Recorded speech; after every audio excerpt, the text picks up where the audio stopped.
بسم الله الرحمن الرحيم والصلاة والسلام على أشرف المرسلين. السلام عليكم. Bonjour tout le monde.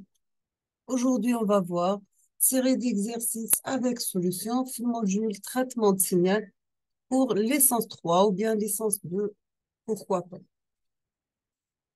On va commencer par l'exercice numéro 1. Dans cet exercice, on vous demande de classifier les signaux suivants en calculant leur énergie et leur puissance. Vous avez x de t qui est égal à a exponentielle moins alpha t u de t avec alpha positif et l'échelon u de t égal à 1 pour t positif égal à 0 pour t négatif. Deuxième signal, c'est x de t égale à cosinus t plus 3 cosinus 2 fois t. Pardon. Troisième signal, c'est x de t égale à exponentielle moins alpha, la valeur absolue de t pour alpha positif. Pour le calcul d'énergie, on va utiliser la formule suivante. Donc, l'énergie E de x égale à l'intégrale entre moins l'infini à plus l'infini de x de t par x conjugué de t dt. Ou bien, c'est un calcul d'intégrale de moins l'infini à plus l'infini de x de t élevé au carré dt. Ou bien, c'est un calcul, dans notre cas, c'est un signal multiplié par l'échelon, donc c'est un signal causal, donc on va mettre les bandes d'intégrale de 0 à plus l'infini. Et on va remplacer notre signal a exponentielle moins alpha t par a au carré exponentielle moins de alpha t, parce que nous avons x de t en valeur absolue élevée au carré. On aura dans ce cas l'intégrale de a carré exponentielle moins 2 alpha t, c'est moins a au carré sur 2 alpha exponentielle moins 2 alpha t entre 0 et plus l'infini. Nous avons exponentielle moins l'infini, c'est 0. Exponentielle 0, c'est 1. On aura tout simplement a au carré sur 2 alpha. Dans ce cas, on aura pour l'énergie égale a au carré sur 2 alpha. Dans notre cas, c'est un signal à énergie finie. Donc, c'est un signal à énergie finie. Automatiquement, la puissance qui est la dérivée de l'énergie par rapport au temps égale à 0. Dans ce cas, notre signal, il est à puissance moyenne nulle. On passe deuxième signal. Nous avons x de t égale à cosinus t plus 3 cosinus de t. Nous avons oméga égale à 2πf est égal à 2π sur grand T. Nous avons 2π sur T1 égale à oméga 1 est égal à 1. Dans ce cas, la période T1 égale à 2π. Pour oméga 2 égale à 2. Dans ce cas, la période T2 égale à π. Le signal x de t, c'est un signal périodique à énergie infinie. On va calculer sa puissance. Pour la formule de la puissance, donc c'est la limite de 1 sur grand T quand t tend vers l'infini. Un intégral entre moins t sur 2 et t sur 2 de x de t, x conjugué de t dt. Pour le choix de la période, on va prendre le plus petit commun entre les deux. Donc, entre t2 et t1, ça sera t1 égale à 2π. Dans ce cas, on aura pour le calcul de la puissance, c'est la limite de 1 sur t1 quand t1 tend vers l'infini, un intégral entre moins t1 sur 2 et plus t1 sur 2 de cosinus t plus 3 cosinus de t élevé au carré dt. Comme notre signal est pair, on va le calculer. La limite quand t1 tend vers l'infini de 1 sur t1 entre 0 et t1 sur 2 de cosinus carré plus 9 cosinus carré de t plus 6 cosinus t par cosinus de t. Donc, on a remplacé a plus b élevé au carré est égal à a au carré plus b au carré plus 2ab. Sachant que cosinus au carré de t est égal à 1 plus cosinus de t sur 2. Pour le produit de cosinus t par cosinus de t, on aura c'est cosinus t plus cosinus 3t sur 2. Donc, on aura cosinus a cosinus b est égal au cosinus a moins b plus cosinus a plus b sur 2. On aura dans ce cas pour la puissance, c'est la limite de 1 sur t1.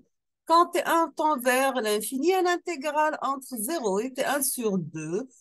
On a remplacé cosinus carré de t par 1 plus cosinus de t sur 2 dt. On a sorti 9 sur 2 comme facteur, donc ça reste cosinus 4t plus 1 sur 2 dt, plus 6 sur 2, l'intégrale entre 0 et t1 sur 2 de cosinus t plus cosinus 3t dt. Après simplification, on aura, c'est la limite de T1 sur 2 plus 9 sur 2 T1 quand T1 tend vers l'infini. On va simplifier le T1 avec le T1, donc on aura tout simplement C9, ça sera la valeur, ça sera 10 sur 2, donc c'est 5. La valeur de la puissance égale à 5. Concernant le troisième signal, pour le calcul d'énergie, nous avons l'intégrale entre moins l'infini à plus l'infini de x de t par x conjugué de t dt. Donc, c'est un calcul d'intégrale entre moins l'infini à plus l'infini de exponentielle moins alpha, la valeur absolue de t, le tout élevé au carré dt. Voici la représentation d'exponentielle moins alpha t, pardon, donc qui est égal à exponentielle plus alpha t pour t négatif et égal exponentielle moins alpha t pour t positif. Et voici sa représentation graphique. On passe calcul d'énergie, donc c'est un calcul d'intégrale entre moins l'infini et 0, pardon, de exponentielle de alpha t dt, plus de 0 à plus l'infini exponentielle moins de alpha t dt. Nous avons l'intégrale de exponentielle de alpha t est égale à 1 sur alpha exponentielle de alpha t entre moins l'infini et 0, plus l'intégrale de exponentielle moins 2 alpha t égale à moins 1 sur 2 alpha exponentielle moins 2 alpha t entre 0 et plus l'infini. Exponentielle 0, c'est 1, exponentielle moins l'infini, c'est 0. On aura dans ce cas l'énergie est égale à 1 sur alpha. On peut dire que notre signal, c'est un signal à énergie finie. Donc la puissance, elle est nulle. Pardon, donc on passe l'exercice numéro 2.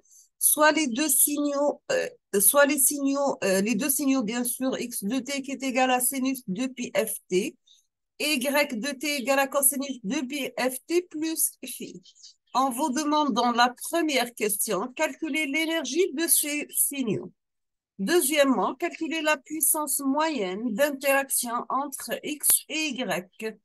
Et troisième question, on vous demande de tracer la courbe de puissance d'interaction PXY en fonction de phi. D'accord? نعاودوا نقراو l'exercice. Soit les deux signaux x de t égale à sinus de pi ft, y de t est égal cosinus de pi ft plus phi. On vous demande de calculer l'énergie de ces signaux, calculer la puissance moyenne d'interaction entre x de t et y de t, et tracer la courbe de puissance d'interaction P de XY en fonction de phi. On va commencer par la première question, c'est bien le calcul de l'énergie. Nous avons pour la formule de calcul d'énergie E de x égale, c'est la limite entre moins t sur 2, t sur 2, quand étant vers l'infini de x de t par x de t conjugué de t. Donc, x étoile, c'est le conjugué de x de t. Pour le conjugué, on va laisser la partie réelle telle qu'elle est. On va inverser le signe de la partie imaginaire. On va remplacer x de t par sa valeur. Donc, ça sera la limite quand étant vers l'infini de l'intégrale de moins t sur 2 jusqu'à t sur 2 de sinus de pi ft, sinus de pi ft dt. Ou bien, c'est l'intégrale de moins t sur 2 à t sur 2 quand étant vers l'infini, toujours avec la limite de sinus carré de pi ft dt. Nous avons la fréquence, c'est égal à inverse de la période. On peut remplacer sinus carré de x par 1 moins cosinus de x sur 2. Dans ce cas, on aura pour l'énergie, c'est la limite quand étant vers l'infini à l'intégrale entre moins t sur 2 et t sur 2 de 1 moins cosinus 4 pi ft sur 2 dt. On va décomposer notre intégrale en deux. Nous avons la limite quand étant vers l'infini, l'intégrale de moins t sur 2 à t sur 2 de 1 demi dt moins l'intégrale de moins t sur 2 à t sur 2 de cosinus 4 pi ft dt.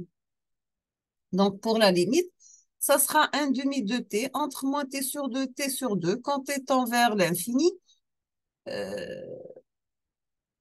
Lorsque t tend vers l'infini, on aura dans ce cas l'énergie tend vers l'infini. On appelle notre signal un signal à énergie infinie. La même chose pour y de t, on va calculer l'énergie E de y égale la limite de moins t sur 2 à t sur 2 quand t tend vers l'infini de cosinus carré de pi ft plus phi dt. On peut décomposer en deux. On aura dans ce cas, c'est la limite de moins t sur 2 à t sur 2 quand t tend vers l'infini. Cosinus carré est égal à 1 plus cosinus 4 pi ft sur 2 dt. On va décomposer l'intégrale en deux. Donc, ça sera la limite de t sur 2 quand t tend vers l'infini entre moins t sur 2 et t sur 2. Et si on va remplacer, ça sera t, t tend vers l'infini. Donc, y de t, c'est un signal à énergie infinie. On passe à la deuxième question. On vous demande de calculer la puissance moyenne d'interaction. Donc, c'est l'énergie entre x et y. Donc, ça sera la limite de 1 sur t. Quand t tend vers l'infini, un intégral entre moins t sur 2 et t sur 2 de x de t par x conjugué de t dt. Donc, c'est la limite de 1 sur t quand t tend vers l'infini, de moins t, un intégral entre moins t sur 2 à t sur 2. X de t, c'est sinus carré de pi ft par cosinus de pi ft. Donc, là, c'est faux, c'est sinus, c'est pas sinus carré, d'accord? C'est sinus de pi ft par cosinus de pi ft plus phi. On va remplacer cosinus x par sinus x plus y plus sinus x moins y sur 2. Dans ce cas, on aura comme pour la formule de l'énergie xy, c'est la limite de 1 sur grand T quand T tend vers l'infini, un intégral entre moins T sur 2 à T sur 2 de sinus 4 pi ft plus phi plus sinus 2 moins phi sur 2 dt. Donc, toujours le calcul d'intégrale sinus tend vers 0. Donc, je vais prendre la formule de l'intégrale. Ça sera la limite de 1 sur 2t. On a sorti le 2. Donc, ça sera 1 sur 2t quand t tend vers l'infini. L'intégrale moins t sur 2 à t sur 2 de sinus moins phi d phi. L'intégrale de sinus moins phi, c'est la limite de sinus phi t entre moins t sur 2 et t sur 2. On aura la limite de moins 1 sur 2t par sinus phi par t. Donc, nous avons t sur 2 moins t sur 2, ça sera t. On va simplifier le t avec le t. Donc, ça reste moins 1 demi-sinus de phi. On termine avec la courbe de puissance. Donc, on aura la représentation suivante. Donc, c'est cosinus, c'est sinus 0, c'est 0. Le max, c'est moins 1 demi. Et ici, nous avons pour t, p sur 2. Pour 3p sur 2, ça sera plus 1 demi. Je vous donne l'énoncé à l'exercice numéro 3 et on va faire la solution ensemble dans la prochaine vidéo. Donc, soit x de t, y de t, deux signaux quelconques d'énergie finie. Et soit z de t qui est égal à x de t plus y de t. On vous demande, premièrement, de déterminer l'énergie E de z. Et quelle est la condition pour que laquelle on peut avoir que l'énergie E de z égale tout simplement l'énergie de x plus l'énergie de y. La même question pour la question B, la même chose pour x de t, y de t, qui sont des signaux d'énergie infinie. On termine avec la dernière question. On vous demande de déterminer la puissance du signal S de t, qui est égale à la somme pour n varié de 0 à plus l'infini, de a de n cosinus n oméga 0. On va s'arrêter ici aujourd'hui. On termine la suite dans la prochaine vidéo, Inch'Allah. Donc, je vous remercie infiniment pour votre attention. Comme toujours, n'hésitez pas si vous avez des questions. Et à la prochaine vidéo, Inch'Allah. Merci.